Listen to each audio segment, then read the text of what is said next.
All right, let's get this show on the road, ranking every Game of the Year winner from worst to best. Number 10, the 5v5 hero shooter Overwatch. Now, again, the year this came out, it beat out Titanfall 2, which kind of has like a cult following now. Everyone just glazes Titanfall 2. I've played it. It's a lot of fun. Overwatch 1, I'm guessing there's a reason that no other game like this has ever won since then, because games are just so much better now.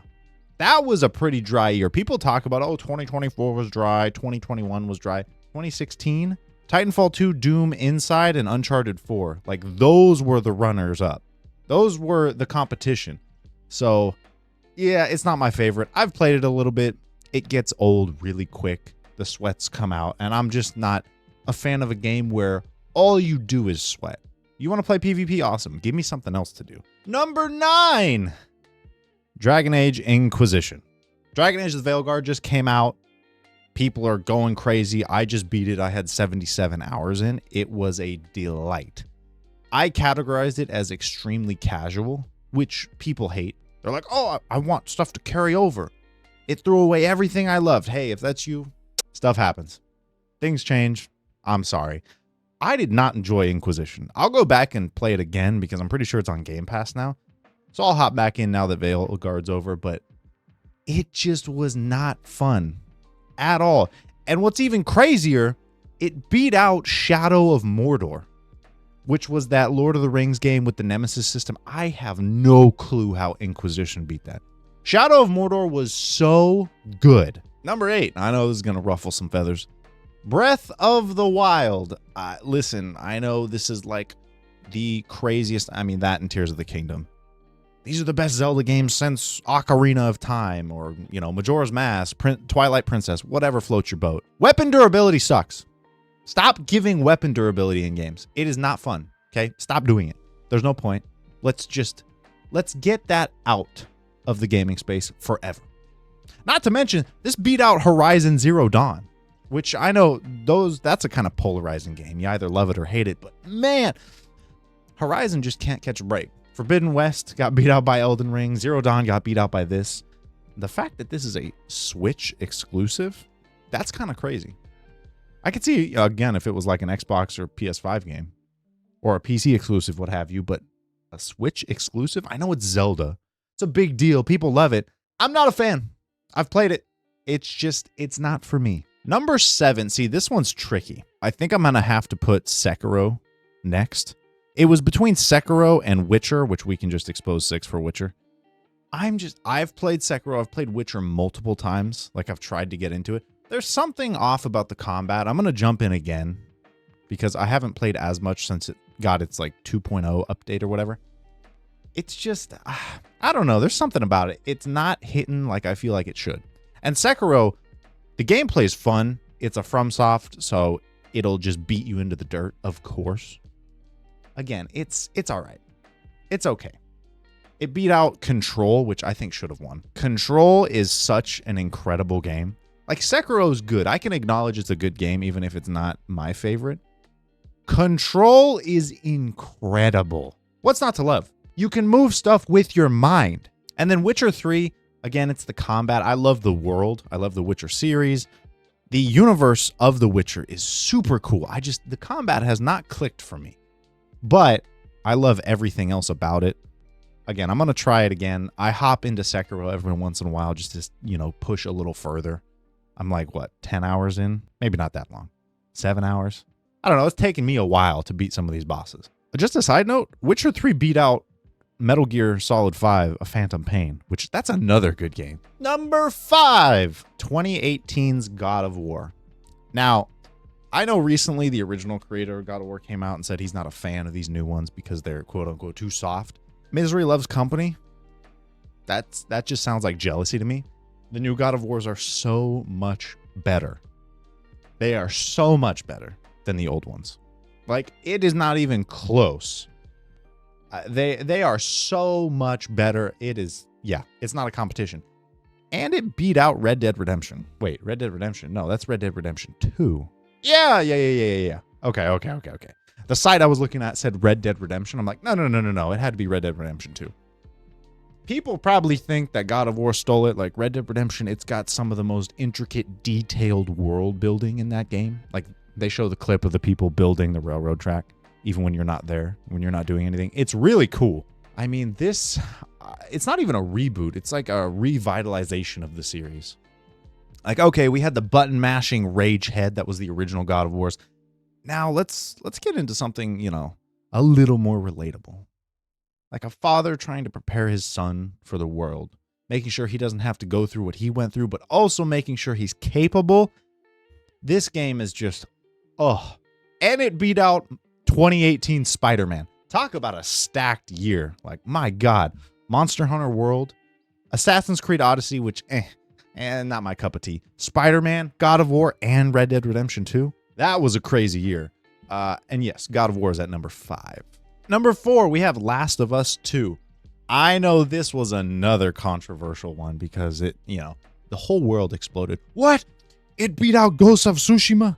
What? Listen, I get it. Ghost of Tsushima, however you want to say it, amazing game. Every part of it was great.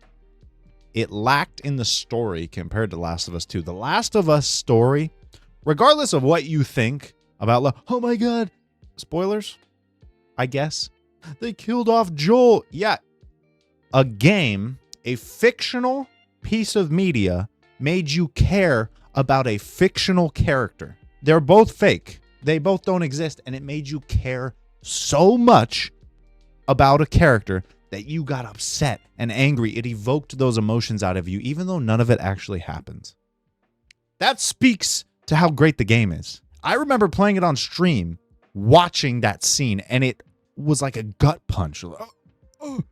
Oh my God, they actually did it. I know they teased it kind of going into the game and, oh, is Joel gonna die? Oh, what's going on? Man, they did not pull the punches. Should it have beat Ghost of Tsushima? Yes, it is a better game. Now you might say, oh, the combat's not as fun. Listen, it's a better game. It really is.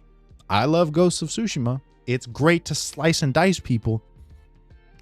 It's a better game. It really is, but it's only 4 on this list. Number 3. Can you guess it? Can you guess number 3? Can you guess it? I bet you didn't. Elden Ring. No, I know. People are going to lose their shit. They're going to be like, how's Elden Ring not 1? Listen, Elden Ring's great. I went almost a year. Listen, I went 9 months without really playing much of Elden Ring. It took me forever to beat the first boss. I didn't understand like leveling up properly and certain stats contribute to the actual class and weapons you're using. Then they announced Shadow of the Erdtree and I went, okay, this looks dope. Let me go back. I actually leveled things correctly. I was, again, doing like an intelligence build. And I went, oh, it might actually help to level up intelligence. Who would have thought? And then I reclassed when I finally got to, I believe it was Godric, the boss who turns in Hyrule, the wrestler. And then from there, beat the game. It was great. Beat the DLC. It was awesome. Love it. If you're not a hardcore masochist, chances are these games just won't be your thing. I know Elden Ring really, especially, you know, blown up on TikTok and whatnot. Like Elden Ring, I feel like really mainstreamed the FromSoft games. You could say Sekiro and whatnot and Dark Souls, but Bloodborne, everyone loves that. But Elden Ring was just this big open world masterpiece. I accept that. Is it the best of any of these games? No, it's third best. It should be proud. You know, it is number 3 out of 10. That is a good score. That is a 70%. That is a passing grade. It's good. It's just not the best. It's not. I'm sorry, except I'm not. It's just not the best. It's not. Number 2. What are we thinking? What are we thinking? It Takes Two. That's fitting. I didn't plan that, but that's fitting. It Takes Two. This is one of those games where people talk about, oh my God, it was such a dead year. 2021 was so dead. 2021 was not dead at all. Ratchet and Clank Rift Apart. This beat one of the headliners for the PS5 release. They showed Rift Apart like, oh, look at, you know, we're universe hopping. The game is great. All the Ratchet and Clank games are fantastic. Some, you know, go off the path a little bit, try something new, but they're just so much fun. Resident Evil Village, Deathloop, which it was all right. Psychonauts 2 was great. This game is so much fun. Now you might be freaking out. Oh my God, how did you put it above Elden Ring? Listen.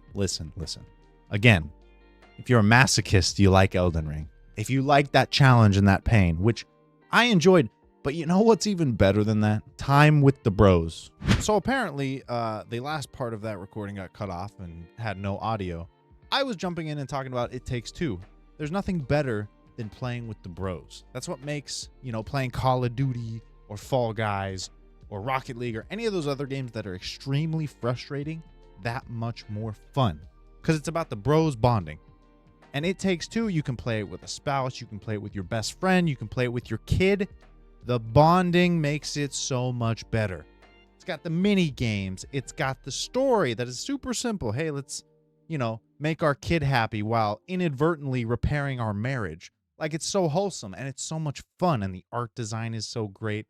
What's not to love? And now, of course, this is going to be one of those games where somebody looks at it and says, oh, it's a kiddie game. There's no way it compares to these other choices. Listen, it is what it is. It Takes Two is amazing, and it deserves to be at the number 2 spot. And of course, there was only one choice for number 1, Baldur's Gate 3. This is a generational game. There is nothing like Baldur's Gate 3. Nor will there be probably for another 5 years, at least. We know, and the dev kit just got, unlocked or whatever, so now you can make your own campaign and your own mods. The possibilities are endless. This game got me into turn-based gaming. I was hard stanced, absolutely no turn-based. I can't stand it. Every one I've tried has been garbage. It's just not for me. And this game, okay, D&D, elves, dragons, I love it all. It's my kind of thing. Yeah, let's hop in and try it. Baldur's Gate 3 is a masterpiece. This, if anything, deserves to win Game of the Year twice. It's not Elden Ring and Shadow of the Erdtree. No, it's Baldur's Gate 3. They could throw Baldur's Gate 3 on there and do a little in parentheses with all the dev tools. And it would win, and it should win. Because it is just that damn good. Right? We all know this by now. This is no surprise. This can't be a surprise at this point. So there you have it. The definitive list from worst to best of all the Game of the Year winners. What do you think? Am I wrong? Am I dead wrong? How would you throw this order? What would you change up? Would you turn it upside down? Maybe you're an Overwatch junkie and you think it's number 1. Let me know. I want to know what everyone thinks. Now, if you're watching this and you're infuriated and you're just ready to explode, because I'm sure you're out there, and you want to see something else that might just get you going, or might not, depending on how you feel about it, go up there and watch my Dragon Age The Veilguard review. I put about 80 hours. It's over 80 at this point. When I finished it for the first time, it was like 78. I loved it. I loved Veilguard. Whatever you might think about it, it was a great time. So go watch that. And I'll see you in the next one. Stay caffeinated, folks.